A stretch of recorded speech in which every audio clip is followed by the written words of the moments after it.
I wasn't just left out of the wedding photos. I was erased from the family narrative entirely. I found out 2 weeks later when the pictures hit the internet. Then my sister called, asking to borrow the lake house I had worked 80 hours a week to afford.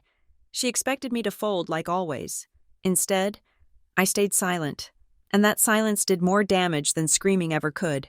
My name is Daniela Hayes, and I am a woman who prides herself on logistics. My entire life is built on the foundation of schedules, spreadsheets, and the unshakable belief that if you organize the chaos, you can control the outcome.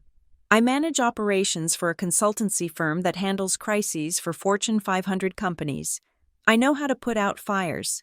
I know how to manage timelines. So, when I stood in the middle of my walk-in closet in Philadelphia, staring at the emerald silk gown hanging in the protective plastic, I felt a familiar sense of prepared anxiety. The dress still had the tags on it.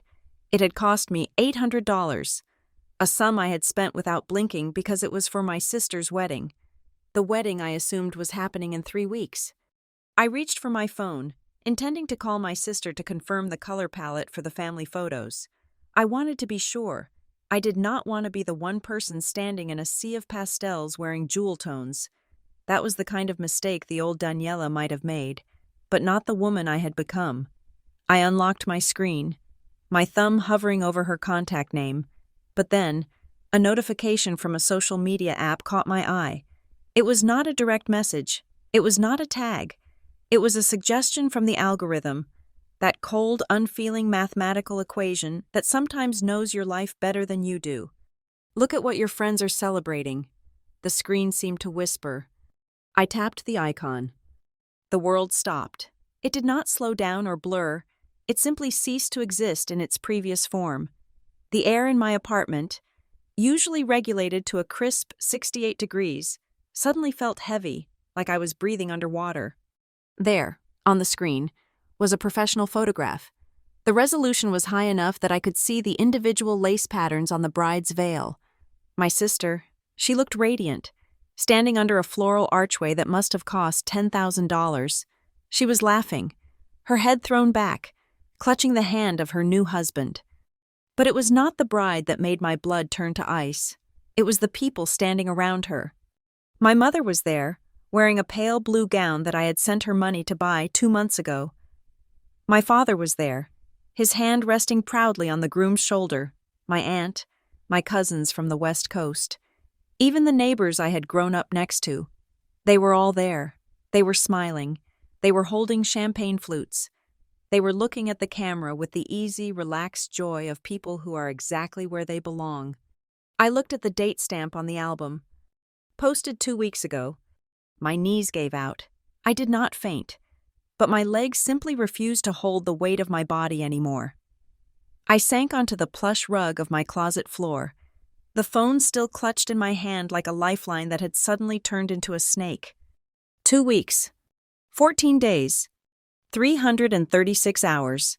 That was how long ago my family had gathered to celebrate the most important day of my sister's life. And for 14 days, they had spoken to me. My mother had texted me about the weather. My father had emailed me a joke about golf. My sister had even liked a photo of my dinner on Instagram. They had done all of this while knowing that I was sitting here, $800 poorer for a dress I would never wear, waiting for an invitation to an event that was already a memory. I swiped through the album, my finger trembling. There were over 200 photos. I looked for a gap. I looked for a space where I should have been. I looked for a sign of hesitation in their smiles, a shadow of guilt in their eyes. I found nothing. In one photo, the entire immediate family was gathered, my parents, my sister, her husband, and his parents. The caption beneath the photo, written by my mother, pierced through my chest with the precision of a surgeon's scalpel. A complete family on a happy day, so blessed to have everyone we love right here with us. Complete. Everyone we love. The words did not just exclude me, they erased me. They rewrote the history of our family to suggest that I did not exist, or worse, that my existence was so negligible that the unit was complete without me. I looked up at the emerald dress hanging above me. The plastic cover reflected the overhead light, making it look like a body bag.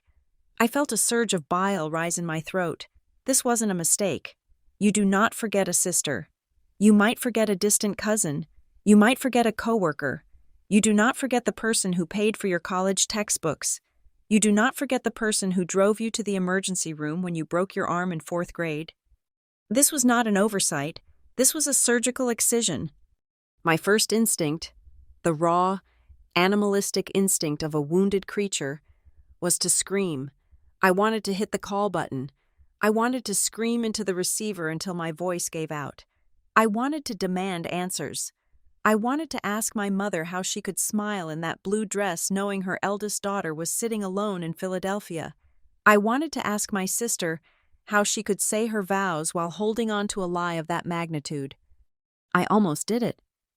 My finger hovered over my mother's number. But then, the training kicked in.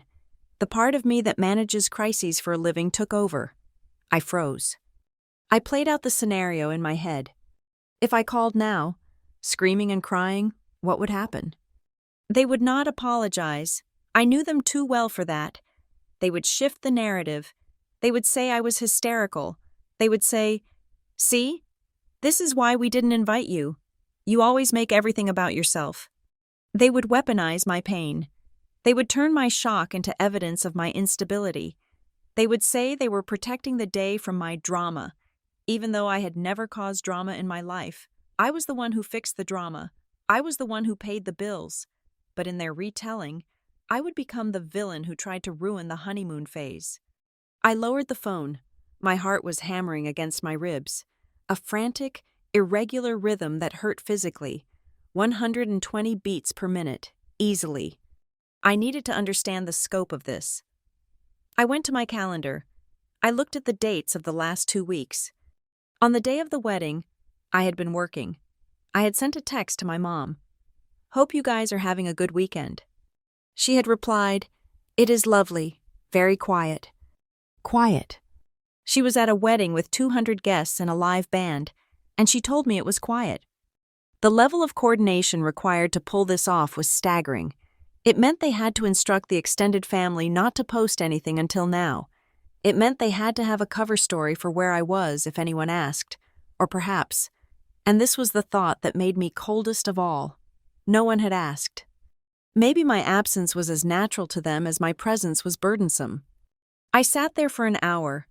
The sun began to set, casting long, jagged shadows across the floor of my closet. The emerald dress turned black in the dim light. Then, the phone in my hand buzzed. The vibration was short, sharp, and violent against my palm.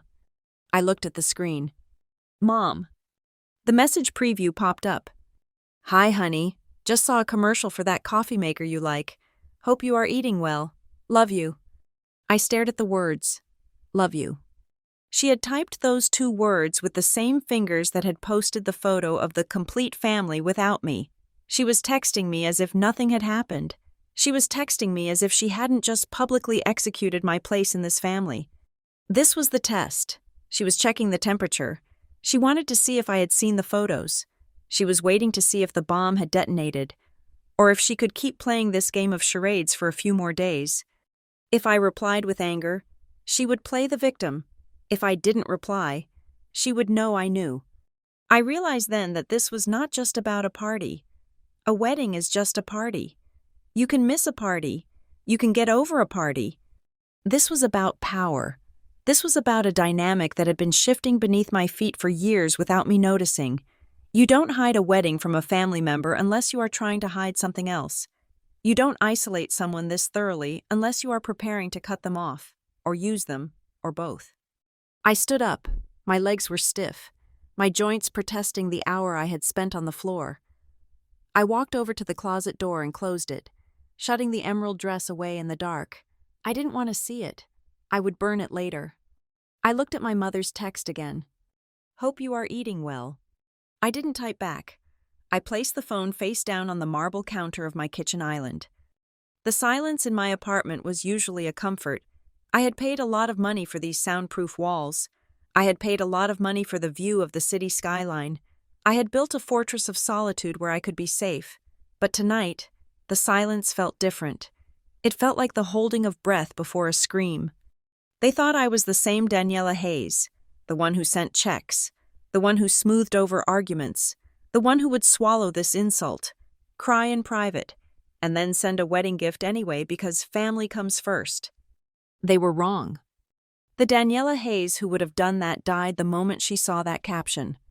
I walked to the window and looked out at the city of Philadelphia. Millions of lights, millions of people, and I was entirely alone. But strangely, as the shock began to recede, it was replaced by something else, a cold, hard clarity. I was not going to call. I was not going to comment on the photos. I was not going to give them the satisfaction of my pain. I was going to wait. Because if there is one thing I know from my job, it is that people who lie this big always need something eventually. They had cut me out of the picture, but they had forgotten who held the frame. I turned away from the window, leaving the phone face down. The game had started 2 weeks ago, and I was late to the table, but I was the only one who knew that the rules were about to change. I am 34 years old. I live in a high-rise in Philadelphia that smells perpetually of expensive cleaning products and isolation. My job title is Operations Manager, which is corporate shorthand for the person who cleans up the messes that charismatic people make.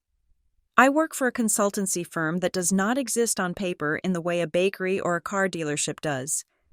We exist in the gray areas of corporate restructuring and crisis management. I am good at my job because I am stable. I am predictable. I am the human equivalent of a load-bearing wall. You do not notice the wall when you are hanging paintings or throwing parties, but if you remove it, the roof collapses. For my family, I was never the daughter. I was the contingency plan. I was the one they called when the car broke down 3 states away. I was the one who deciphered the insurance policies when Dad had his surgery. I was the one who wired $2,000 to my sister, Sarah, when she decided to move to New York on a whim and realized that dreams do not pay for security deposits. I was the logistical support for a life I was rarely invited to enjoy. Nothing illustrated this dynamic more clearly than the house in New Hampshire. 5 years ago, I bought a property on the edge of Lake Winnipesaukee. It was not a mansion. It was a mid-century A-frame with good bones and a rotting deck. I bought it with the bonuses I earned from 3 consecutive years of 80-hour work weeks. I renovated it myself, driving up on weekends, sanding floors until my hands bled, negotiating with contractors who thought they could overcharge a single woman from the city. It is my sanctuary. It is the one thing in this world that is undeniably mine. Or so I thought. To my parents and Sarah, it was never Daniela's house. It was the cottage. It was our place up north. They treated it like a communal asset that had magically appeared for their leisure. They had the gate code. They knew where the spare key was hidden.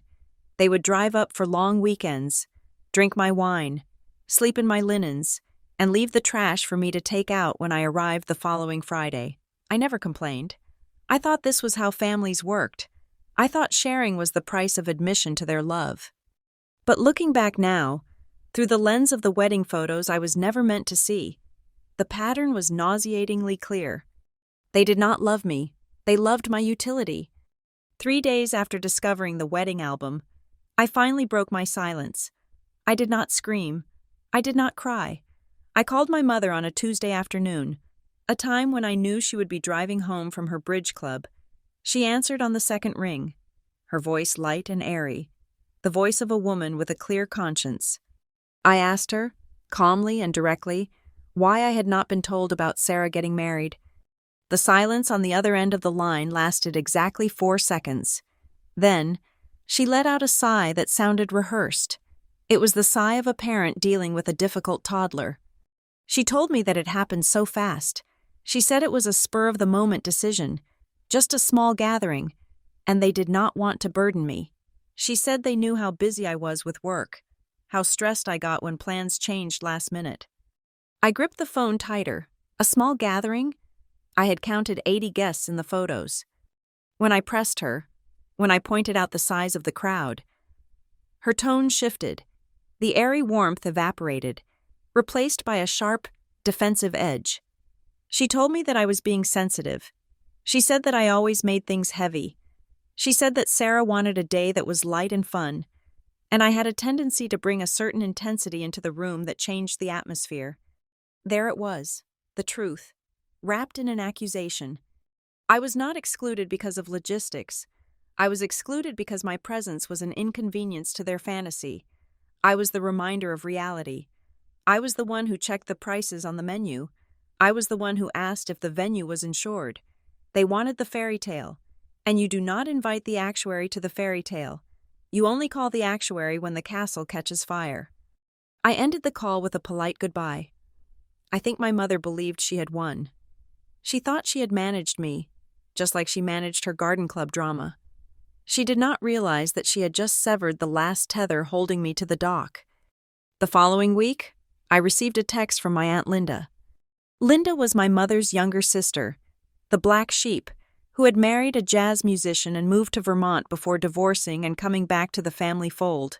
She was in the wedding photos, standing in the back row, looking uncomfortable in a dress that was too tight. She asked if she could drive down to Philadelphia to see me. She said she had some old boxes of my grandmother's things that she wanted to drop off. I agreed to meet her at a coffee shop near my office. I did not want her in my apartment. My apartment was now a sterile zone, and I was not letting any contagion from my family inside. Linda looked tired when she walked in. She ordered a black coffee and spent 10 minutes talking about the traffic on the interstate. I watched her, waiting. I knew this was not about boxes.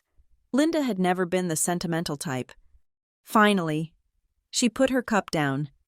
She looked around the busy cafe to make sure no one was listening, even though we were strangers in a crowd. She told me she felt sick about the wedding. She said she had argued with my mother about inviting me, but my mother had been adamant. My mother had told everyone that I was away on business in Europe. That was the lie they had fed the extended family. I was not excluded. I was unavailable. It was a cleaner story. But that was not why Linda was here. She reached into her oversized tote bag and pulled out a manila envelope. It was old, the edges frayed and soft. She slid it across the table toward me.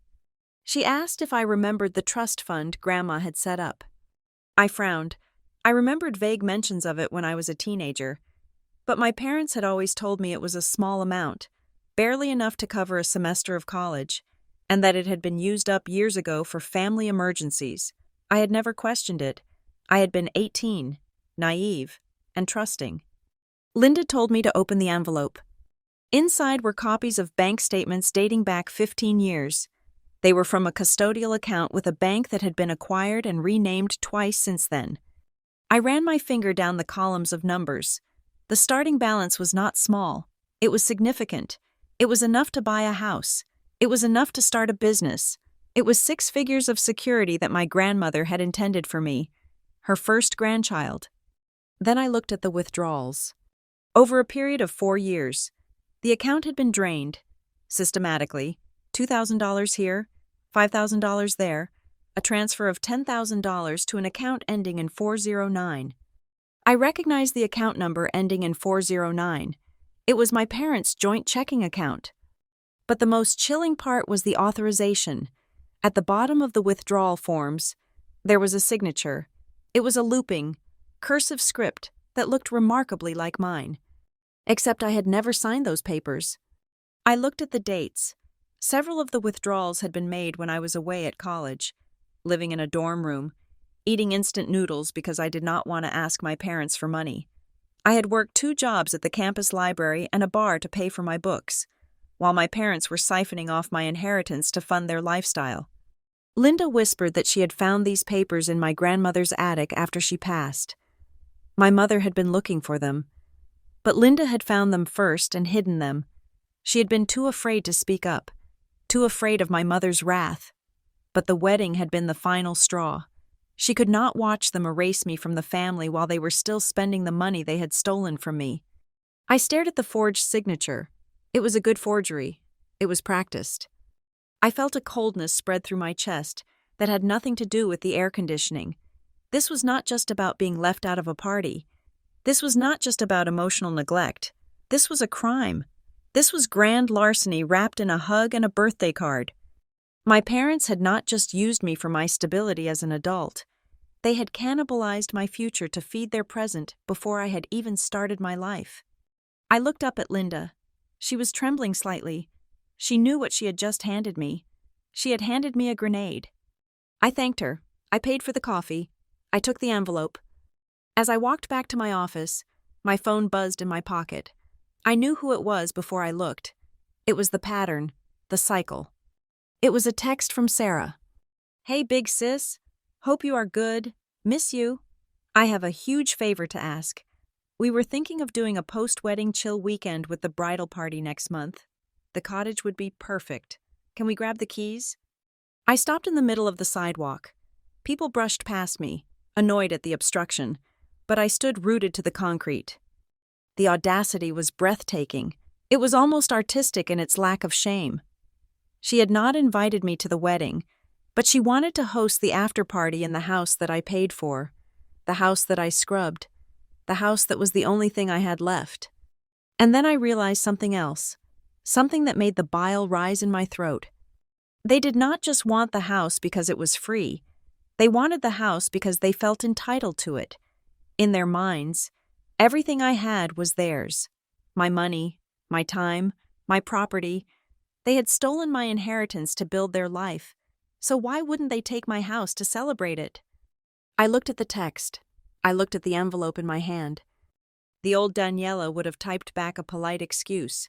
The old Daniela would have said she was renovating. The old Daniela would have tried to keep the peace. But the peace was a lie. The peace was purchased with my silence and my solvency. I put the phone back in my pocket without replying. I walked into my office building, took the elevator to the 30th floor, and sat down at my desk. I placed the envelope next to my computer. I was not going to give them the house, but I was not just going to say no. That would be too easy. That would be too quick. I needed to understand the full extent of the theft. I needed to know exactly how much of my life they had consumed. And then, I was going to send them a bill. I opened a new spreadsheet on my computer. I named it simply, the ledger. If they wanted to treat our relationship like a transaction, I would finally speak their language. And I speak the language of debt collection very, very well. The manila envelope Aunt Linda had given me sat on my dining table like an unexploded bomb. For 3 nights, I did not sleep. I worked my day job, managing crises for multinational corporations, and then I came home to manage the crisis of my own history. I turned my apartment into a war room. I scanned every document. I created a digital timeline. I cross-referenced bank statements with my own old journals and calendars. I needed to know not just that they had stolen from me, but specifically when and how. The documents told a story that was far more brutal than simple greed. It was a story of systematic erasure. The trust fund had been established by my grandmother, a woman I remembered as stern but fair. She had passed away when I was 16. According to the paperwork Linda had salvaged, the trust was supposed to mature when I turned 21. It was not a fortune that would put me on a private jet, but it was substantial. It was roughly $150,000. To a 21-year-old student drowning in loans, that money would have been freedom. But I never saw a dime. I looked at the correspondence log from the bank. There were 12 letters listed as sent, 12 notifications regarding the account status, the maturity date, and the tax implications. Every single one of them had been mailed to my parents' address on Oak Street. I had moved out at 18. I had updated my address with the post office, or so I thought. But looking at the dates, I realized my parents must have changed the address of record back to their home immediately after I left. They had intercepted every single letter. They had opened mail addressed to me, a federal crime, and they had read about the money that belonged to me. And then, they had taken it. I picked up a withdrawal slip dated November 14th, 2012. The amount was $5,000. I closed my eyes and went back to November 2012. I was 22. I was working double shifts at a diner while trying to finish my degree. I remembered that month vividly because my car had broken down. It needed a new transmission that cost $1,800. I didn't have the money. I had called my father, crying, asking for a loan.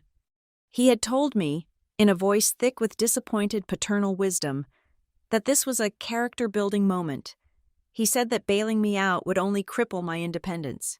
He told me to take the bus. I looked down at the paper in my hand. On the very week he gave me that lecture about responsibility, he had withdrawn $5,000 from my trust fund. I traced the money that same week. My mother had posted photos of a new leather sectional sofa for their living room. My inheritance had not gone to emergencies. It had gone to furniture. It had gone to a kitchen remodel. It had gone to Sarah's private tennis lessons. I felt a cold, hard knot tighten in my stomach. I was not a daughter to them. I was a resource. I was a bank account with a heartbeat. Then I moved to the signatures. There were dozens of them. Daniela Hayes, Daniela M. Hayes. I took a high-resolution photo of one signature and uploaded it to my computer. Then I scanned a copy of my actual signature from a lease agreement I had signed that same year. I put them side by side on my dual monitors. To a casual observer, they looked similar, but I analyzed patterns for a living. I saw the hesitation in the pen strokes of the forgery. I saw the way the capital D looped slightly too wide at the top. My D is sharp, angular. My mother's handwriting, however, is full of loops. She tries to make everything look elegant, even when she is committing a felony. It was her hand. There was no doubt in my mind. My mother had practiced my signature, probably sitting at the very kitchen table where I had eaten breakfast for 18 years, and she had signed away my future. But why the wedding? Why the sudden total exclusion? Greed explained the theft, but it did not explain the social exile. If they wanted my money, usually they kept me close. They kept me sweet. They gaslit me into thinking we were a tight-knit unit, so I would keep writing checks. I went back to the guest list in the wedding album. I zoomed in on the faces, and then I saw him. Uncle Robert? My grandmother's brother. He lived in Florida and rarely traveled. But there he was, sitting in the front row, looking frail but happy. Robert was the executor of my grandmother's estate before the bank took over administrative duties. Robert knew. Robert knew about the trust. He knew exactly how much money had been left to me. If I had been at that wedding, sooner or later, Robert would have approached me. He would have held my hand, patted my cheek, and asked, "So, Daniela, did you invest that money wisely? Did it help with the house?" And right there, in front of the groom's wealthy family, in front of the entire social circle my parents had spent 40 years cultivating, the lie would have collapsed. I would have looked confused. I would have said, "What money?" Robert would have frowned. Questions would have been asked. My parents could not risk that. They did not exclude me because I was embarrassing. They did not exclude me because I was drama. They excluded me because I was evidence. My absence was a tactical necessity.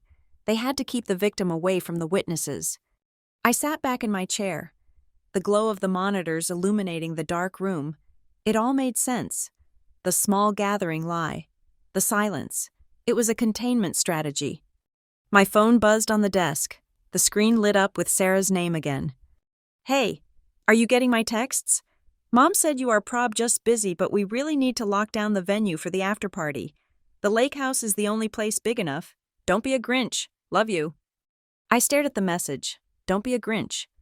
She was asking to use the property I bought with my own blood and sweat, while standing on a foundation of money stolen from me. And the terrifying part was, she probably didn't even know. My parents likely told her the trust money was family money, or maybe she did know, and she just didn't care. I looked around my apartment. I looked at the ledger spreadsheet on my screen, which now totaled over $200,000 when adjusted for interest and inflation. I understood now. The lake house request wasn't just an insult. It was an opportunity. They thought I was still in the dark. They thought I was still the good daughter who could be bullied into submission with a guilt trip and a heart emoji. They needed my house because they had probably spent every last cent of their own liquid cash on this wedding to impress their new in-laws. They were cash poor and image rich, and they needed my asset to keep the charade going. I picked up my phone. I did not text back, not yet. I needed to secure the perimeter first. I opened my banking app. I checked the deed to the lake house. I checked my credit report. I locked everything. I set up two-factor authentication on every account, using an authenticator app, not SMS, so they couldn't spoof my number. Then I drafted an email, not to Sarah, not to my parents. I drafted an email to a forensic accountant I had worked with on a case 2 years ago. I needed a professional audit. I needed this to be undeniable. Only after I hit send on that email did I look at Sarah's text again. She wanted the lake house? She wanted to bring her party to my sanctuary? I realized that letting them go there might be exactly what I needed. Not to host them, but to trap them. But no, that was too emotional. That was the old Daniela thinking about revenge. The new Daniela thought about leverage. I had to play this perfectly. I finally typed a reply to Sarah. I kept it brief. I kept it vague. I am checking my calendar. Who exactly is coming? I needed names. I needed to know if the witnesses, Uncle Robert, Aunt Linda, would be there. I needed to know who was walking into the line of fire. Sarah replied instantly. 3 dancing lady emojis, followed by a list. Just the bridal party, Mom and Dad, and Mike's parents. Oh, and Uncle Robert is staying for an extra week, so he will come too. It will be so fun. Uncle Robert would be there. A cold smile touched my lips for the first time in 2 weeks. They were bringing the one man who could destroy them right to my doorstep. They were so confident in my submission that they were marching the smoking gun right into my living room. I looked at the date. The party was in 3 weeks. That gave me 21 days. 21 days to build a case that would not just reclaim my money, but would dismantle their entire world. I closed the spreadsheet. I turned off the monitors. I walked to the window and looked out at the city. You want the house, Sarah? I whispered to the glass. You can have it, but you are not going to like the price of admission. I went to my closet, pulled out the emerald dress, and threw it in the trash. I didn't need a wedding dress anymore. I needed a suit of armor, and I had exactly 3 weeks to forge it. I let Sarah's text sit on my phone for 48 hours. In the world of my family, a delayed response was usually a sign of submission. It meant I was scrambling to rearrange my schedule to accommodate them. It meant I was looking for a polite way to say yes to something I did not want to do, before inevitably saying yes anyway. They were used to the pause. They thought the pause was me bending. They did not realize that this time, the pause was me getting my plan airtight. I sat at my desk on a Thursday evening. The city lights of Philadelphia were a blur of cold white and orange outside my window. I had a glass of water and my laptop. I did not open the spreadsheet about the stolen trust fund. That was for the lawyers. Tonight, I was dealing with the petty cash. I opened my bank statement. I had been paying the family cell phone plan for 7 years. It had started when my dad retired, and I offered to take care of it, to help them adjust to a fixed income. Over the years, the bill had grown. Sarah had added a line for her husband. Then she added an iPad, then a smartwatch. I looked at the total, $340 a month. I logged into the carrier's website. I was the account holder. I had administrative privileges. I did not call them to warn them. I did not ask them to transfer the billing responsibility. I simply selected the lines that did not belong to me. My parents, Sarah, her husband, and I clicked Remove from Plan. The screen asked me to confirm. It warned me that these devices would lose service immediately. I clicked Confirm. Next, I went to the streaming services, Netflix, Hulu, HBO, Spotify Family Plan, Amazon Prime. I checked the device history. There was a TV in New Hampshire logged in. There was a TV in my parents' living room. There was Sarah's laptop in New York. There was even a login from a device named Mike's PlayStation. I changed the passwords, all of them. I generated random, 16-character alphanumeric strings that no one would ever guess. Then, I selected the option to log out of all devices. Click. I imagined the screens going black in 3 different houses. I imagined the sudden buffering wheel. I imagined the confusion. I moved on to the recurring shipments. The high-end dog food I had on auto ship for my parents' golden retriever. Cancelled. The monthly wine club subscription that went to my mother's address. Cancelled. The landscaping service for their house that billed my credit card because my father had trouble with the online portal 4 years ago. Cancelled. It took me 90 minutes. By the time I was finished, I had severed financial ties amounting to roughly $1,100 a month. That was over $13,000 a year. Over a decade. That was a down payment on a condo. I sat back. My heart rate was steady. My hands were not shaking. I felt lighter. I felt like I had just surgically removed a series of leeches that had been draining me so slowly I hadn't even noticed the anemia. Then, and only then, did I pick up my phone to answer Sarah. She had sent 2 follow-up texts. Hello? Mom wants to know if we need to bring linens or if the cleaners are coming. The entitlement was so casual, it was muscle memory for her. She asked, and the world provided. I opened the chat. I did not type an explanation. I did not say, I can't because I'm hurt about the wedding. I did not say, I know about the money. I typed one word. No. I hit send. I placed the phone on the desk and watched it. It took less than 30 seconds. The 3 dots appeared. Then they vanished. Then they appeared again. Sarah was typing, deleting, and retyping. She was processing a glitch in the matrix. Daniela never said no. Daniela negotiated. Daniela apologized. Daniela did not just say no. The text came through. What do you mean, no? I did not reply. A minute later, we already told people the party is at the lake. Uncle Robert booked his flight based on this. You can't just say no. I watched the screen. I felt nothing. It was like reading a script for a bad soap opera. Then came the shift. The mask slipped. The sweet sister vanished. And the real Sarah arrived. Are you seriously being this petty because you weren't at the ceremony? It was a small family thing. Get over yourself. You are ruining my wedding month. This is exactly why Mom didn't want you there. You are so selfish. Selfish. The word hung there, glowing on the OLED screen. I had just paid for her husband's phone data to upload photos of a wedding I wasn't invited to, and I was the selfish one. The phone began to ring. It was Sarah. I declined the call. It rang again immediately. I declined it again. Then, the heavy artillery arrived.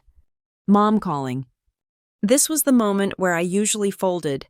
My mother's voice was the frequency that controlled me.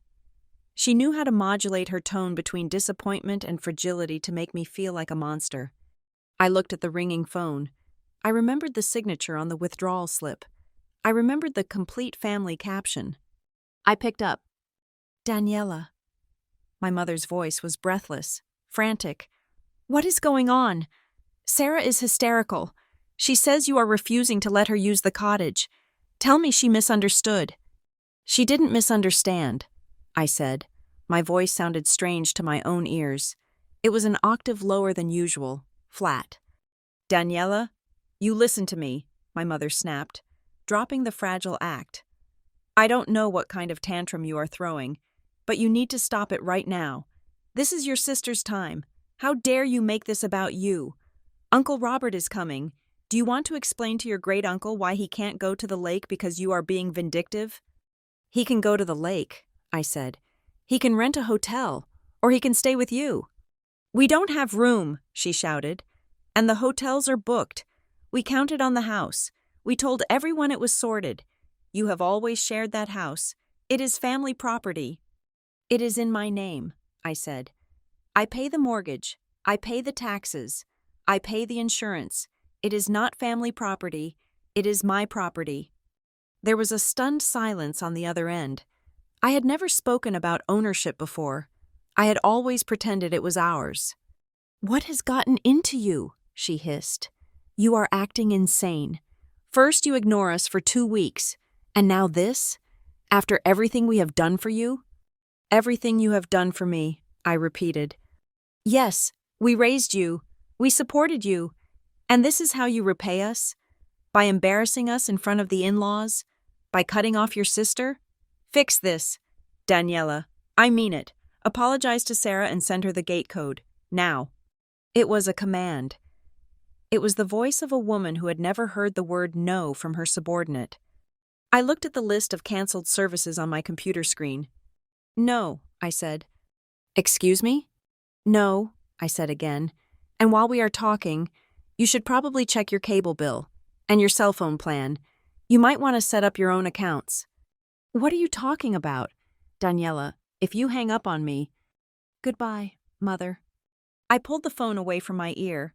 I could still hear her voice, tiny and tinny, screaming my name. I pressed the red button. The line went dead. I sat there in the silence of my apartment. I had done it. I had hung up on my mother. The sky did not fall. The floor did not open up to swallow me. I placed the phone face down. 10 seconds later, it vibrated. Then again, then again. Sarah texted, "My Netflix isn't working. Did you change the password?" Mom texted, "Pick up the phone, now." Dad texted, "Daniela, your mother is crying. Call us." They were swarming. They were panicking. It wasn't just about the house. It wasn't just about the Netflix. It was the loss of control. The machine that made their lives comfortable.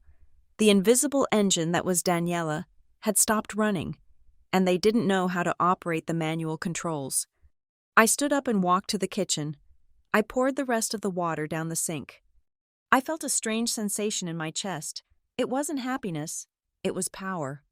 I went back to the living room, picked up my phone, and did the one thing that would terrify them more than any argument. I turned it off. I threw it onto the sofa cushions. For the first time in 34 years, I was unreachable. They were screaming into the void, and the void was finally, blissfully silent. I went to my bedroom and slept for 8 hours without dreaming once. The morning after I turned off my phone, I woke up to a silence so profound, it felt like I was the only person left in Philadelphia. I did not turn the device back on. I knew it was likely full of voicemails ranging from tearful pleas to rage-filled demands, but those were emotional data points, and I was done with emotion. I was now operating purely on arithmetic. I sat down at my kitchen island with a fresh pot of coffee and my laptop. The night before, I had cut the ongoing monthly bleeding. Today, I was going to perform the autopsy on the last decade of my finances. I opened a new tab in my spreadsheet, labeling it Voluntary Contributions. I pulled up my bank statements from the last 10 years. I started with the obvious transfers, the $2,000 for Sarah's first apartment deposit, the $5,000 for my father's emergency dental work, the $1,500 for my mother's cruise ticket for her 60th birthday, because my father had forgotten to save for it. These were the big-ticket items, the ones I remembered, but as I scrolled through the years, the small transactions began to pile up like snowdrifts. There were hundreds of peer-to-peer payment transfers, dinner for Mom and Dad, $80, gas money for Sarah, $40, groceries for Thanksgiving, $300, flight change fee for Dad, $200. I saw the pattern clearly now. Every time we were together, I paid. Every time there was a minor inconvenience, I paid. I had been their walking ATM, dispensing cash to smooth over every bump in their road. I typed every single line item into the spreadsheet. I categorized them. I adjusted for the mental inflation of how much love I thought I was buying. It took me 6 hours. By the time I finished, my eyes were burning.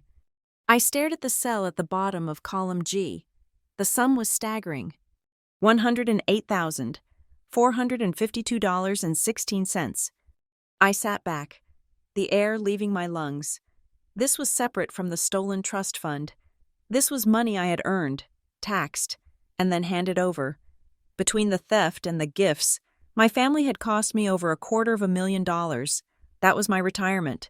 That was a business. That was the freedom I had been working 80 hours a week to achieve. And they had consumed it in bite-sized pieces while complaining that I worked too much. I felt a coldness settle over me.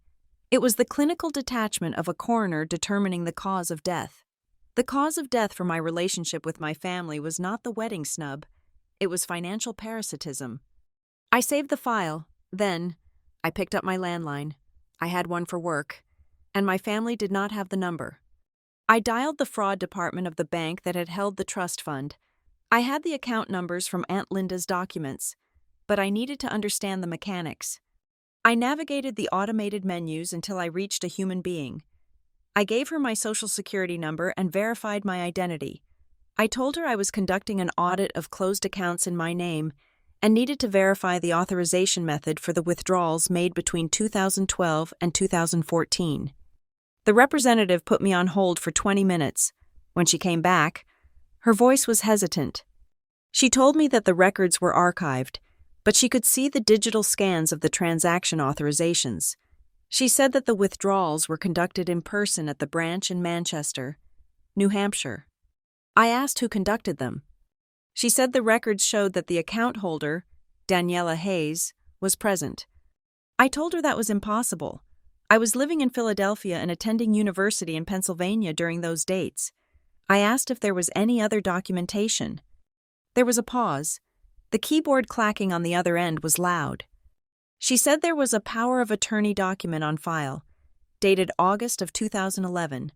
It granted full financial authority to my mother, acting as my agent. I felt the blood drain from my face. August 2011. I was 20 years old. I was working a summer internship in D.C. I had not been in New Hampshire that entire month. I asked her to describe the document. She said it was notarized. I asked for the name of the notary. She read me a name. It was a name I recognized. It was a woman who had been my mother's best friend since high school. A woman who came to our barbecues. A woman who had hugged me at Christmas. This was not just my mother signing my name on a check. This was a conspiracy. My mother had drafted a legal document, forged my signature, and had her friend notarize it illegally to bypass the bank's security protocols. They had built a back door into my identity before I was even legal to drink. This was not a mistake. This was not a misunderstanding. This was a system. I thanked the representative and asked for copies of everything to be sent to my legal counsel. I hung up. I did not feel sad. I felt a terrifying clarity. I had been playing a game of family while they were playing a game of extraction. I opened my browser and searched for a specific type of lawyer. I did not want a family law attorney. I did not want a mediator.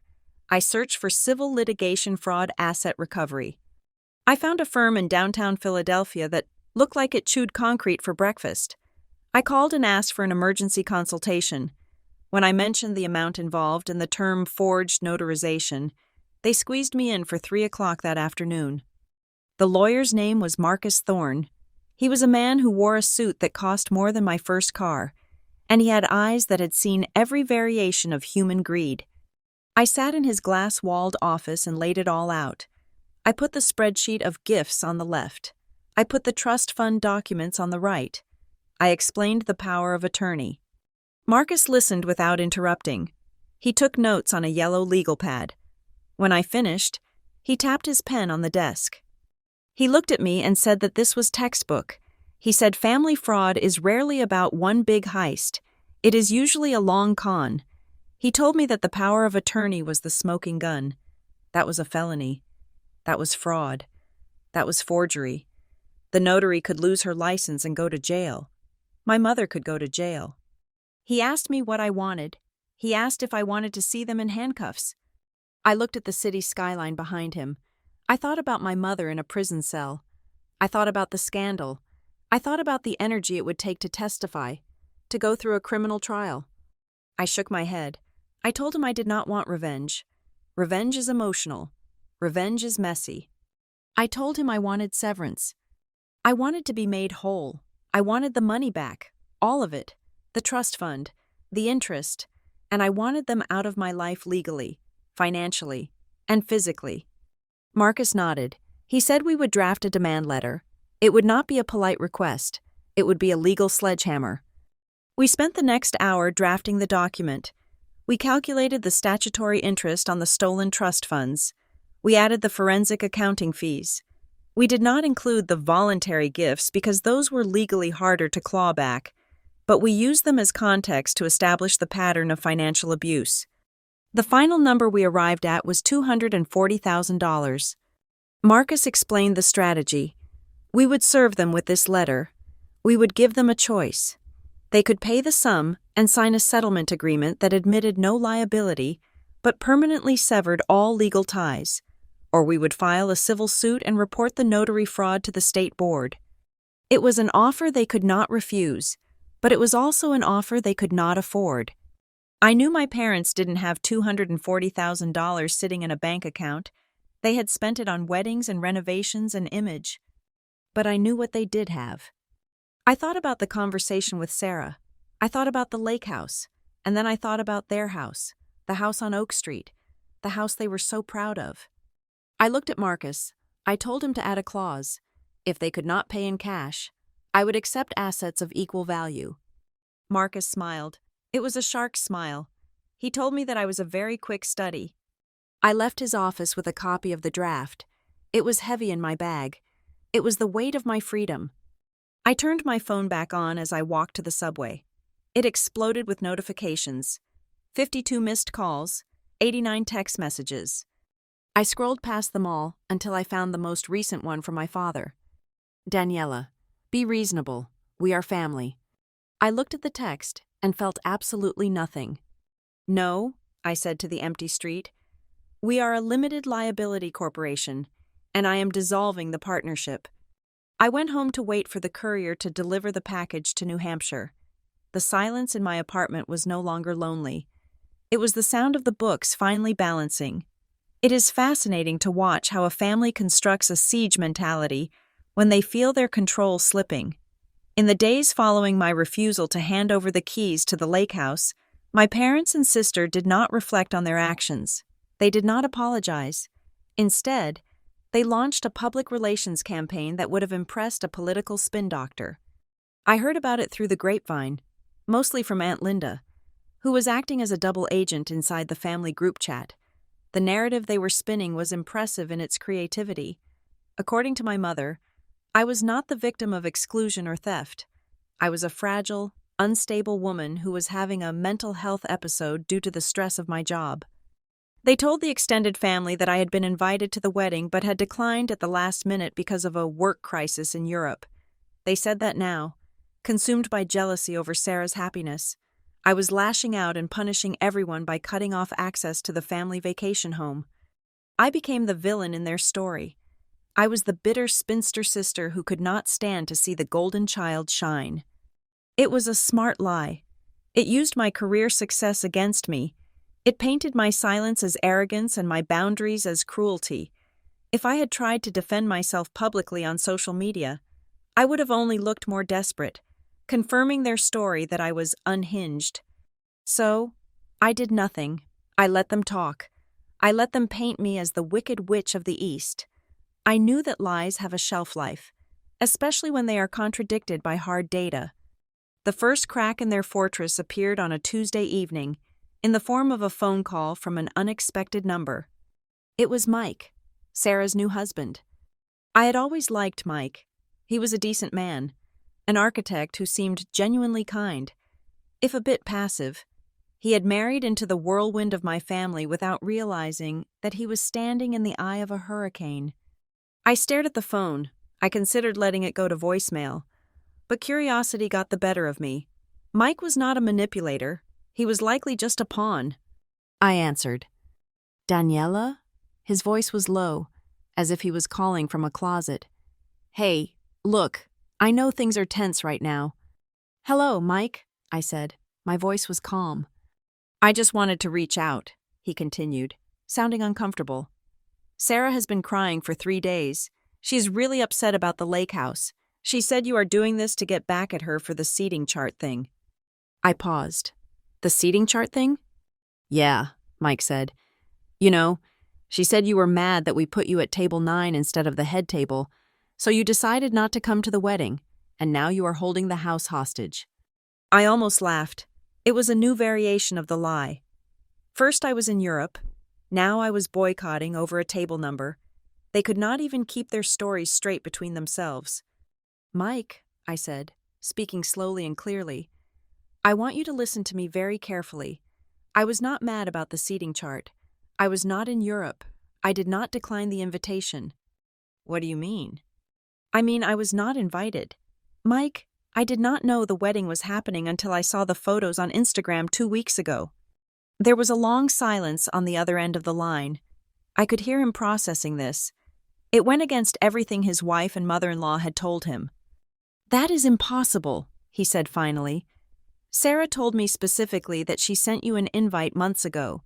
She said you called her and said you were too busy with a merger." "Ask yourself this, Mike," I said. "If I knew about the wedding, why is my dress still hanging in my closet with the tags on it? Why did I text Mom that weekend asking how her quiet weekend was going?" "I don't know," he stammered. Maybe you forgot?" "I am an operations manager," I said dryly. "I do not forget dates, and I certainly do not forget my only sister's wedding." I could feel his doubt creeping in. It was a heavy, uncomfortable thing. "But why would they lie?" he asked. It was the question of a good person who cannot comprehend malice. "Because they needed to hide something from the guests," I said. "And because it is easier to paint me as the jealous sister than to admit why they really didn't want me there." "What are you talking about?" "I am not going to drag you into the middle of this, Mike," I said. "But I will tell you one thing. The reason I canceled the phone plans and the streaming services is not because I am petty. It is because I am auditing my finances. And I found some discrepancies that made it necessary to separate myself completely." "Discrepancies?" "Ask Sarah about the Europe story," I suggested. "Ask her to show you the text where I declined the invitation. If it exists, she should have it." I hung up before he could ask more. I did not want to convince him. I wanted him to convince himself. I turned back to my computer. I remembered something.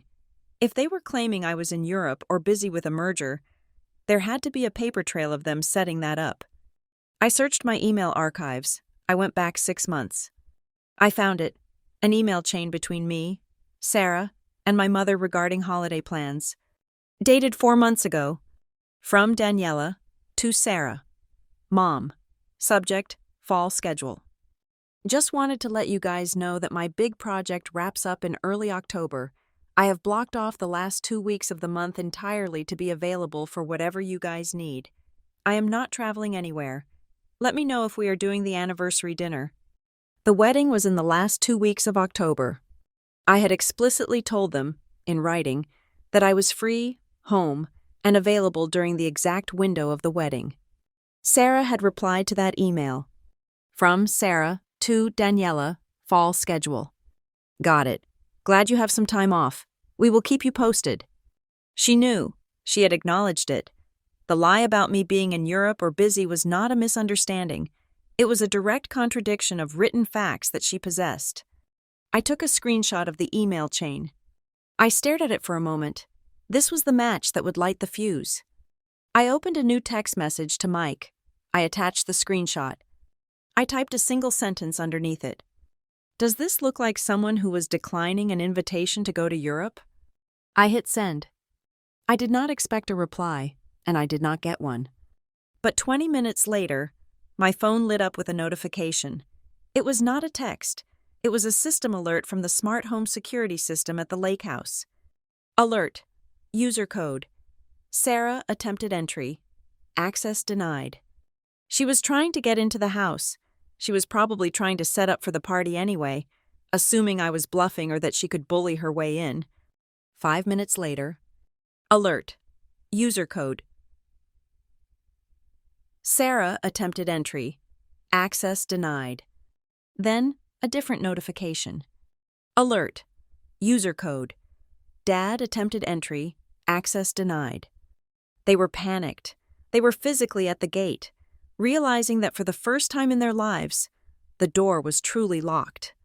And somewhere in that car, Mike was looking at his phone, looking at the email I sent, and then looking at his wife, who was frantically punching numbers into a keypad. He was seeing the contrast between the hysterical woman banging on a gate and the calm, factual evidence on his screen. The seeds of doubt had taken root, and in a family built entirely on shared delusions, doubt is the most dangerous thing of all.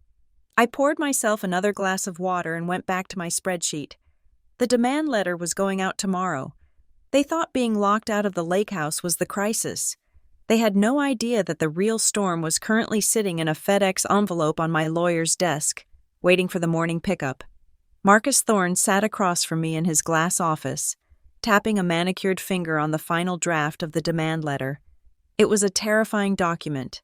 It was 5 pages of dense legal prose that stripped away every layer of familial sentimentality and left only the raw, ugly bones of felony fraud. "We are ready," Marcus said. His voice was devoid of hesitation. "The forensic audit is complete. The bank records are incontrovertible.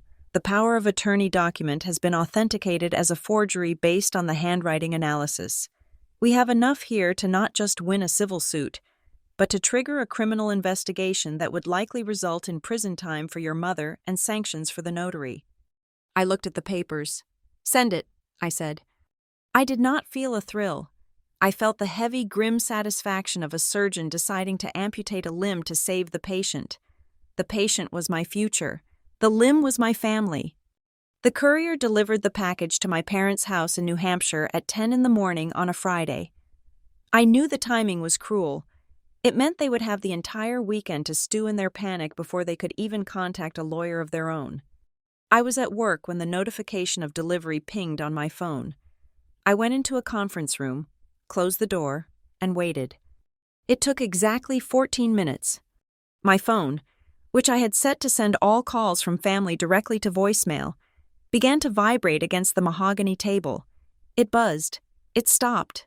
It buzzed again. It was a relentless, frantic rhythm. "Mom, Dad, Sarah, Mom, Mom." I watched the screen light up, over and over again. I did not answer. There was nothing to say. The letter had said it all.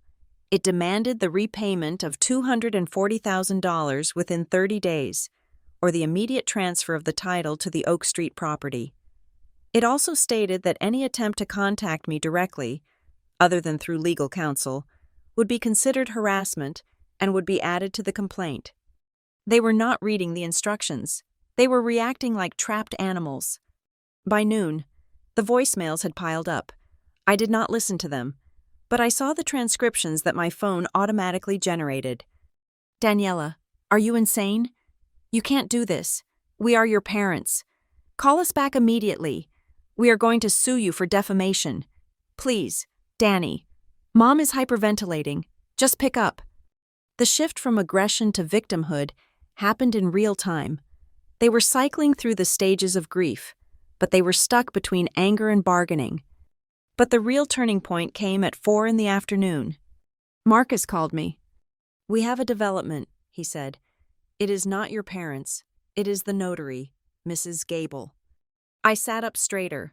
Mrs. Gable was the weak link. I had known that from the start. She was a woman who prided herself on her standing in the church community. She was not a criminal mastermind. She was a follower who likely thought she was doing a favor for a friend. "She called my office," Marcus said, sounding amused. "She received her copy of the notice regarding the fraudulent notarization. She is terrified. Daniela, she thought she was going to be arrested today." "What did she say?" "She sang," Marcus said. "She admitted everything. She told me that your mother brought her the document back in 2011. Your mother told her that you were busy with college exams and couldn't come home to sign, but that you needed them to manage your tuition payments. Mrs. Gable says she hesitated, but your mother assured her it was what you wanted. She notarized it without you present because she trusted your mother." I closed my eyes. It was exactly as I had suspected. My mother had weaponized her friendship to steal from her daughter. "Did you get that in writing?" I asked. "I have an affidavit being drafted right now," Marcus replied. "Mrs. Gable is willing to testify against your mother in exchange for us not pursuing a complaint with the state licensing board. She wants to save her own skin. She has agreed to state on the record that she never saw you sign that document and that your mother explicitly instructed her to bypass the protocol." This was the checkmate. With Mrs. Gable's testimony, my parents' defense evaporated. They could not claim it was a misunderstanding. They could not claim I had given verbal permission. They had committed a crime, and their accomplice had just turned state's evidence. "What happens now?" I asked. "Now," Marcus said, We wait for them to realize that the walls have closed in. They will hire a lawyer. That lawyer will look at the evidence, look at Mrs. Gable's statement, and tell them that they are completely screwed. Then, they will come to the table. That evening, the frantic calls stopped. The silence that followed was different. It wasn't the silence of being ignored. It was the silence of fear. They had likely spoken to a lawyer. They had likely been told the hard truth, that this wasn't a family squabble anymore. It was a felony case with a paper trail a mile long. I went home and made myself dinner. I sat by the window and looked at the city. I thought about Sarah. I wondered if she knew yet. I wondered if my parents had told her that the wedding of the century was being funded by the sister she hadn't invited. My answer came in the form of an email from Sarah at 9 that night. It wasn't a text. It was a formal email, likely dictated by my parents or their new attorney. Daniela, we are shocked and hurt by the legal threats you have made. We are a family, and we solve things like a family. We are willing to sit down and discuss the misunderstanding regarding the trust fund, but you must withdraw the legal demand immediately. It is tearing Mom apart. Also, threatening Mrs. Gable was a low blow. We expect you to drop this nonsense and come to the house on Sunday to talk. I read it twice. Misunderstanding. Tearing Mom apart. Low blow. They were still trying to manipulate me. They still thought they could shame me into submission. They did not understand that the Daniela who cared about their feelings had died the moment I saw that wedding photo. I forwarded the email to Marcus with a simple note. No response. I was not going to give them the satisfaction of a fight. I was not going to go to their house to be screamed at and guilt-tripped. I was going to let the law do exactly what it was designed to do, enforce consequences on people who believed they were above them. The next morning, I went to the bank and withdrew $500 in cash. I went to a high-end stationery store and bought a single card. I wrote a brief note inside. I will not be attending the meeting on Sunday. I will not be withdrawing the demand. My lawyer speaks for me now. If you want to settle this, talk to him. If you want to go to court, I am ready. But do not contact me again unless it is to confirm the wire transfer. I mailed it. I felt a strange lightness. For years, I had been holding up the sky for these people, terrified that if I let go, everything would crash. Now, I had finally stepped away. The sky was crashing. Yes, but it wasn't crushing me. It was crushing them.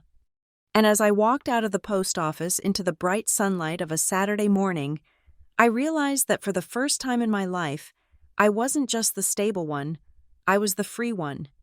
The bridge was not just burned, I had detonated the pilings, and looking back at the smoke, I didn't feel a shred of regret.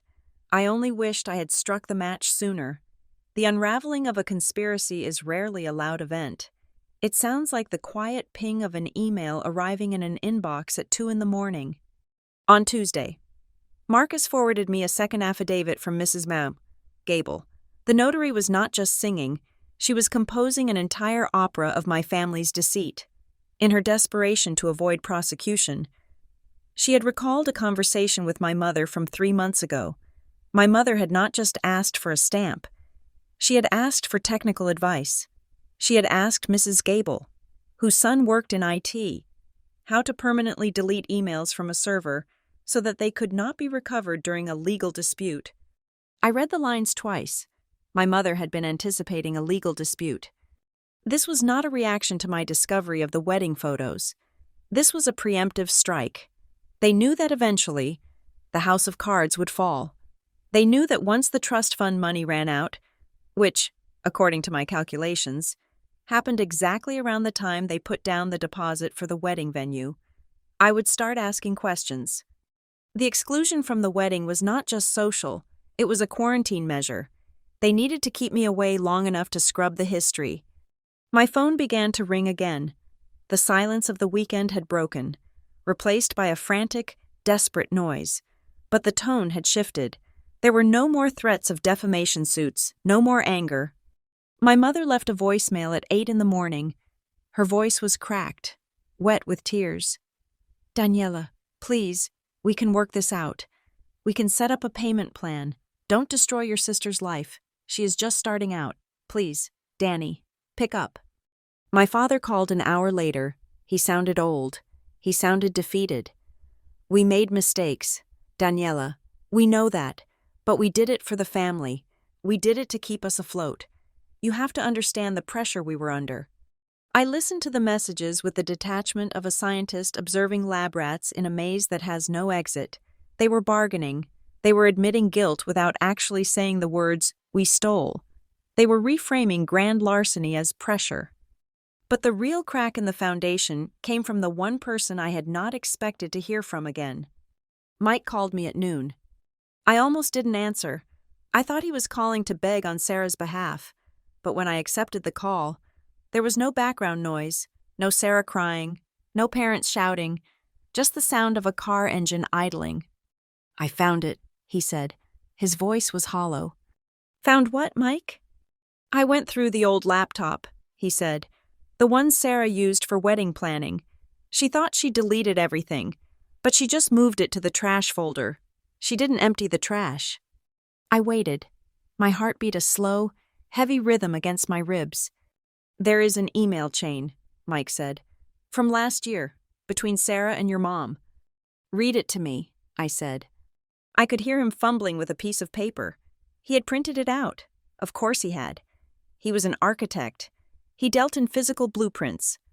"It is dated October 14th of last year."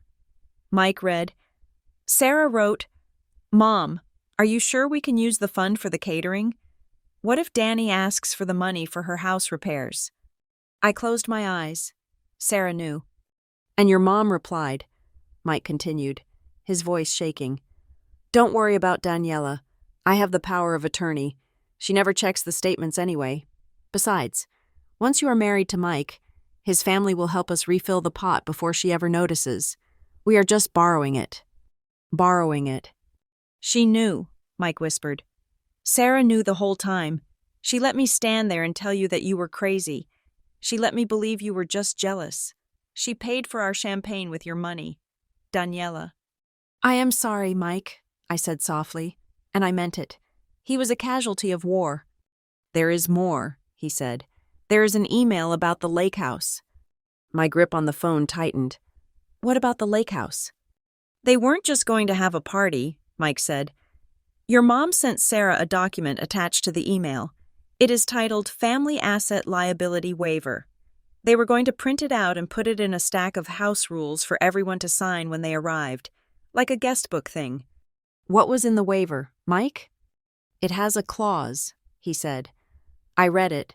It says that by signing, the undersigned acknowledges that all prior financial distributions from the Hayes Family Trust have been executed with full knowledge and consent, and releases the trustees from any future claims. The air left my lungs in a rush. It was a trap. The request to borrow the lake house wasn't about a venue. It wasn't about a party. It was a sting operation. They knew I would likely come up to check on the property, or they would claim they needed me to sign off on insurance for the event. They were going to slide that piece of paper in front of me, buried under a pile of benign documents, and trick me into signing away my right to sue them. They were going to use my own hospitality to rob me a second time. "They were going to ambush me," I said. The realization made me nauseous. "Sarah is panicked," Mike said. "She knows I found the laptop.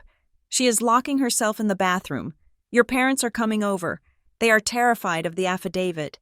Daniela, they know Mrs. Gable talked. They are talking about fleeing. They are talking about selling the house on Oak Street to pay you off before the police get involved." "Let them talk," I said. "Daniela," Mike said, "I am leaving. I packed a bag. I can't stay in this house with her. I can't look at her." "I understand," I said. "But you need to know," he added. "They are planning to come to Philadelphia. Tonight. They want to confront you before you file the lawsuit. They think if they cry in front of you, you will break." I hung up the phone. I stood in the middle of my living room. For weeks, I had fought this battle from behind a screen. I had used spreadsheets, emails, and lawyers. I had used silence as a shield. But now, knowing the depth of their malice, Knowing that they had plotted to trick me into signing away my rights at a celebration, I realized that silence was no longer enough. I was done hiding. I was done filtering my rage through legal counsel. They wanted to come to Philadelphia? They wanted a confrontation? I walked over to my desk. I picked up the demand letter Marcus had drafted. I picked up the affidavit from Mrs. Gable.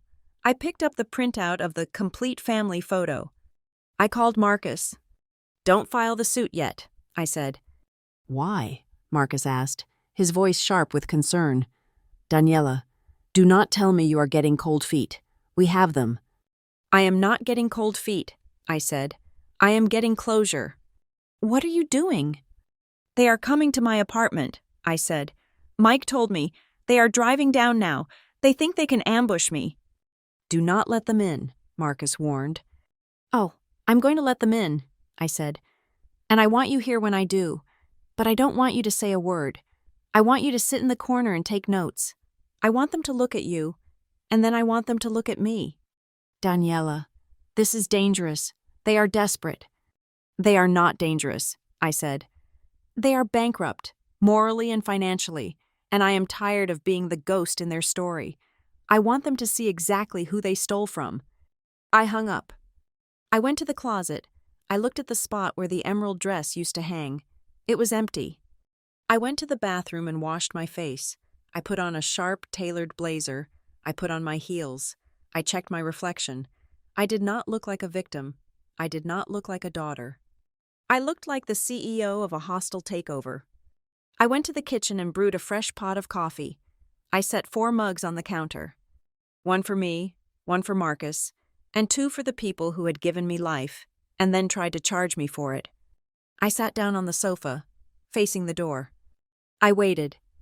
2 hours later, the buzzer rang. The buzzer rang at exactly 7 o'clock. It was a harsh electric sound that sliced through the silence of the apartment.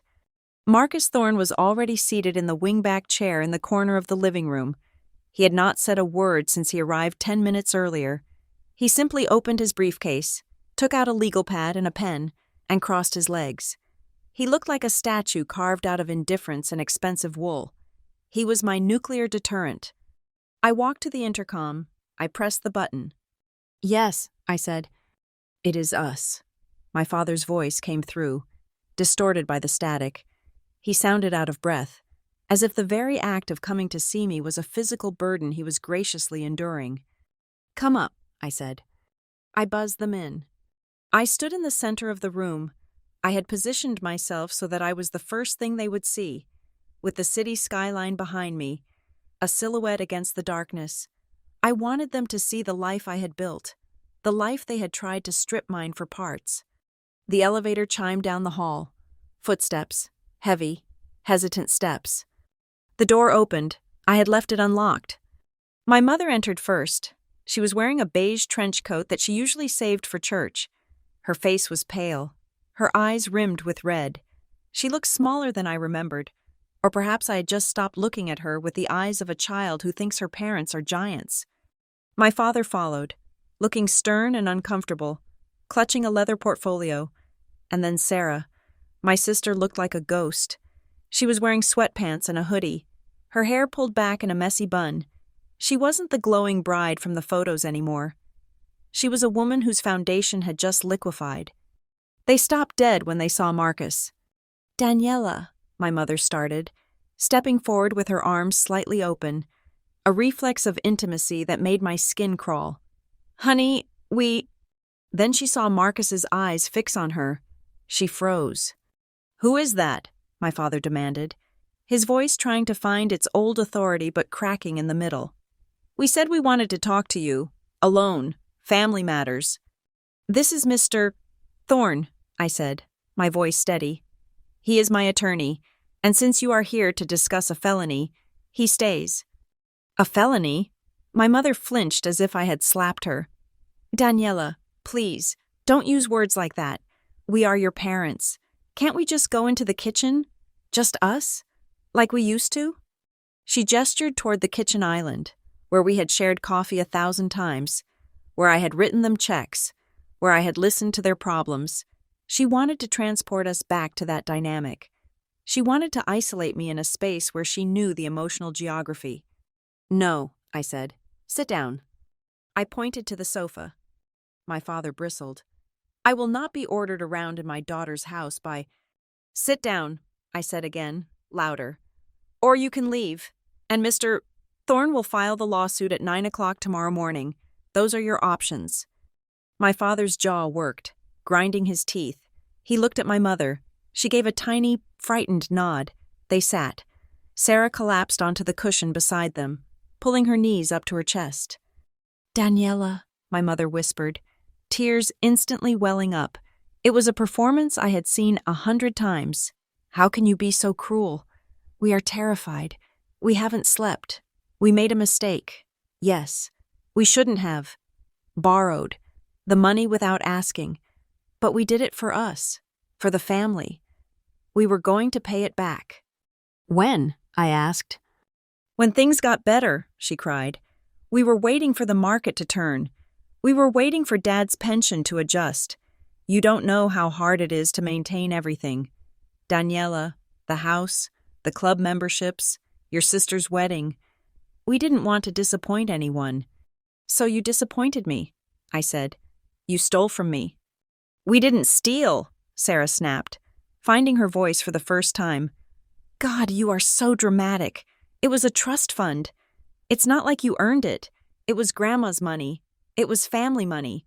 Why do you get to hoard it while we struggle?" I looked at my sister. The entitlement was so pure it was almost breathtaking. "I didn't earn it?" I repeated. "And what did you earn, Sarah? The wedding? The honeymoon? The down payment on your apartment that I know Mom and Dad gave you 2 years ago? Where do you think that came from?" Sarah went silent. "You speak about family," I said. Walking over to the coffee table, I picked up a file folder. It was thick. "But family doesn't forge signatures. Family doesn't bribe notaries. And family certainly doesn't draft liability waivers to trick their sister into signing away her rights at a post-wedding party." The room went absolute zero. My father's face turned a shade of gray I had never seen before. My mother stopped crying instantly, her eyes widening in genuine terror. "You know," my father whispered. "I know," I said.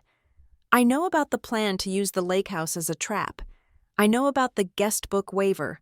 I know about the email where Mom told Sarah not to worry because she had the power of attorney and I was too busy to notice." I tossed the file onto the coffee table. It landed with a heavy slap. "It is all in there," I said. "The emails, the forensic accounting, Mrs. Gable's affidavit confessing to the fraud, and the metadata from Sarah's deleted files." "How?" Sarah gasped. She looked around the room, frantic. "Who told you? Did you hack my computer?" "I didn't have to," I said. "Mike gave it to me." Sarah let out a sound that was half sob, half scream. "Mike? No, Mike wouldn't.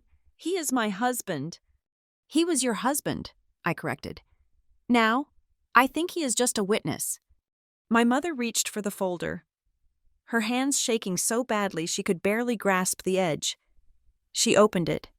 She saw the email printout on the first page, the one where she called me a cash cow who never checked statements. She looked up at me, and for the first time, the mask was completely gone. There was no love in her eyes. There was only the calculation of a predator who realizes the person you underestimated came prepared. "You can't use this," my father said, his voice trembling with a mix of rage and fear. This is private correspondence. It is inadmissible." Marcus cleared his throat. The sound was like a gunshot in the quiet room. "Actually," Marcus said, speaking for the first time, his voice smooth and terrifyingly calm. "Since the computer was used to facilitate a crime across state lines, wire fraud, specifically, the privacy expectation is significantly lowered, and since Mr. Mike Reynolds, the co-owner of the device, voluntarily provided the evidence, it is entirely admissible. We have enough here for a RICO case, if we wanted to be creative, conspiracy, fraud, embezzlement." My parents shrank back into the sofa. The legal words hung in the air like toxic smoke. "What do you want?" my mother whispered. "We don't have the money, Daniela. We spent it. It is gone. If you sue us, we go bankrupt. Is that what you want? To see your parents on the street? I don't care where you live, I said. I only care about what you owe. We can't pay, Sarah screamed. We don't have $240,000. I know you don't, I said. I walked back to the window. I looked out at the city again. I felt a strange sense of peace. The hardest part was over. They knew that I knew. The gaslighting was finished. But you do have assets, I said, turning back to face them. You have a house on Oak Street. It is valued at roughly $400,000. You have equity. That is our home, my father said, his voice shaking. We have lived there for 30 years. And I paid for the roof, I said. I paid for the furnace. I paid for the landscaping. And now, I am calling in the loan. I looked at Marcus. He pulled a single document from his briefcase. It wasn't a lawsuit. It was a settlement agreement. You have a choice, I said. You can sign the deed to the Oak Street house over to me. I will sell it. I will take what you owe me. The principal, the interest, and the legal fees, anything left over, I will give back to you. That is your severance package. And if we refuse? My father asked. Then Mr. Thorne files the paperwork tomorrow, I said. Mrs. Gable goes to prison. Mom likely goes to prison for identity theft and fraud. Sarah gets dragged into it as an accessory since she knew and benefited. And you still lose the house to pay the judgment. Only this way. It happens in public, and everyone knows exactly what you did. I placed the pen on the table next to the document. No more emotional blackmail, I said. No more tears. This is a business transaction. You took an unauthorized loan. Now I am foreclosing. My mother looked at the pen. She looked at my father. She looked at Sarah, who was sobbing into her hands. There was no way out. The walls were made of their own lies, and I was the only one holding the door. Sign it, I said. My father did not pick up the pen immediately. Instead, he looked at me with a gaze that was no longer fearful, but filled with a sudden, venomous resolve. It was the look of a man who, realizing he is trapped, decides to burn the cage down with him. He pushed the settlement agreement away. You are enjoying this, he said, his voice rising. This isn't about justice, Daniela. This is about you being petty. You are jealous that your sister found love, and you are alone in this cold apartment. You are trying to destroy our lives because you are miserable. My mother latched onto this narrative instantly. He is right, she said, wiping her eyes and straightening her spine. We made sacrifices for you. We raised you. And the moment we need help, the moment we borrow a little money to give your sister a decent start, you treat us like criminals? You are ungrateful. You are cold. That is why you weren't invited. Daniela, not because we were hiding anything, but because you ruin everything you touch with your calculations. I let them speak. I let the silence stretch. I let them pour every ounce of their toxicity into the air until the room felt heavy with it. I wanted Marcus to hear it. I wanted the walls to absorb it. I needed to be absolutely certain that there was nothing left to save. Sarah nodded, her face blotchy but defiant. You always thought you were better than us because you have money, she spat. But you have no one. We have each other. I looked at them. They really believed it. They had rewritten reality so thoroughly that they were the victims of my success. Are you finished? I asked quietly. We are finished when I say we are, my father shouted, slamming his hand on the coffee table. We are not signing our home away to an ungrateful child. I stood up. I walked over to the sideboard where I had placed the final stack of documents. I hadn't shown them these yet. I picked up the stack and dropped it onto the glass table. It made a loud, definitive thud that silenced my father mid-breath. These, I said, pointing to the papers, are not the bank statements. These are the transcripts from your group chat, the one you have with Aunt Linda, the one where you discussed how to hide the assets. I opened the folder. Date, November 3rd, I read aloud. Mom, if Daniela finds out, we just tell her she is crazy. No one will believe her over us. Sarah, Make sure you delete the transaction history before she comes up for Christmas." I looked at Sarah. Her defiance evaporated, replaced by a look of sheer sickness. "And here," I continued, flipping the page, "the email regarding the lake house, Sarah to Mom. Once she signs the waiver, we can sell the lake house next year and split the money. She won't be able to stop us." I looked at my sister. "You weren't just borrowing the house for a party. Sarah, you were scouting it for a sale. You were planning to liquidate my sanctuary to pay off your credit cards." The silence that followed was total. My parents looked at Sarah. Sarah looked at the floor. The united front they had bragged about seconds ago shattered under the weight of their individual greed. They weren't protecting each other. They were conspiring against me. And now they were realizing that I had been watching the whole time. "There is no moral high ground here," I said, my voice cold and steady. "There is only theft, premeditated, coordinated theft." Marcus stepped forward. He placed the settlement agreement back in front of my father. "The offer expires in 10 minutes, Marcus said, checking his watch. "If you do not sign, I will call the district attorney, and given the evidence of conspiracy to commit wire fraud that Ms. Hayes has just presented, I assure you, they will be very interested." My father's hand shook as he reached for the pen. He looked at my mother. She was staring at nothing, her face gray. She knew it was over. The house on Oak Street, their pride, their status symbol, was gone. He signed. The scratching of the pen was the only sound in the room. He passed the paper to my mother. She signed, a tear dropping onto the page, smearing the ink of her own name. "It is done," I said. "You have 30 days to vacate the property. My real estate agent will be in touch regarding the inspection." "Where will we go?" my mother whispered. "I don't know," I said. "But you are resourceful. I am sure you will figure it out." Just then, the intercom buzzed again. We all froze. "Who is that?" Sarah asked, her voice trembling. I pressed the button. "Yes?" "It is Mike," the voice came through. Sarah scrambled up from the sofa. "Mike!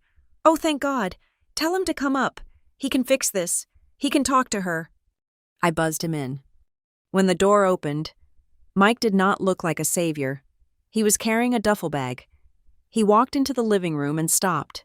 He looked at the scene, the lawyers, the papers, the tears. "Mike," Sarah sobbed, reaching for him. "She took the house. She took everything. You have to tell her she can't do this." Mike stepped back, avoiding her hand. He looked at me. "Did they sign?" he asked. "They did," I said. Mike nodded. He reached into his pocket and pulled out a ring, a diamond ring. He placed it gently on the table next to the signed deed. "Mike," Sarah whispered, "what are you doing?" "I am done, Sarah," Mike said. His voice was incredibly tired. "I read the emails. I saw what you wrote about selling her house. I married you because I thought you were kind. I thought you were sweet. But you are just like them." He gestured to our parents. "I am not going to be part of a family that eats its own young," Mike said. "I am filing for annulment in the morning based on fraud. I am leaving." "No!" Sarah screamed, falling to her knees. "You can't. We just got married." "We got married on a lie," Mike said. "Paid for with stolen money." He looked at me one last time. "I am sorry, Daniela. I truly am." "I know," I said. "Goodbye, Mike." He turned and walked out the door. Sarah's wails filled the apartment. My parents sat there, stunned, watching their golden child's life disintegrate in real time. They had lost their home. They had lost their reputation. And now, they had lost the son-in-law they had tried so hard to impress. I walked to the door and held it open. "Get out," I said. "Daniela," my mother pleaded, standing up. "She needs you. Your sister needs you." "My sister wanted to sell my house," I said. "My sister wanted to rob me. I do not have a sister. I have a debtor, and our business is concluded." I stared at them. I did not blink. I did not waver. The old Daniela, the one who craved their approval, was dead. The woman standing in the doorway was forged in the fire of their betrayal. My father stood up. He helped Sarah to her feet. They walked past me. A broken procession of 3. They looked small. They looked pathetic. I watched them enter the elevator. As the doors began to close, my mother looked at me one last time. "We are still your family," she whispered. "No," I said, as the doors slid shut. "You are just people I used to know." The lock clicked. I turned back to the room. It was quiet. The papers were signed. The assets were recovered. The toxicity was purged. I walked to the window and looked out at the lights of Philadelphia. I thought about my lake house in New Hampshire, sitting quiet and safe under the stars. It was mine, truly mine. And for the first time in 34 years, so was my life. Thank you so much for listening to my story. I would love to hear your thoughts on how I handled this situation. Did I go too far? Or was it exactly what they deserved? Please comment below and let me know where you are tuning in from. I love connecting with you all. If you enjoyed this story, please subscribe to the Lila Revenge Stories channel. Hit that like button and smash the hype button to help this story reach more people who need to hear that it is okay to stand up for yourself.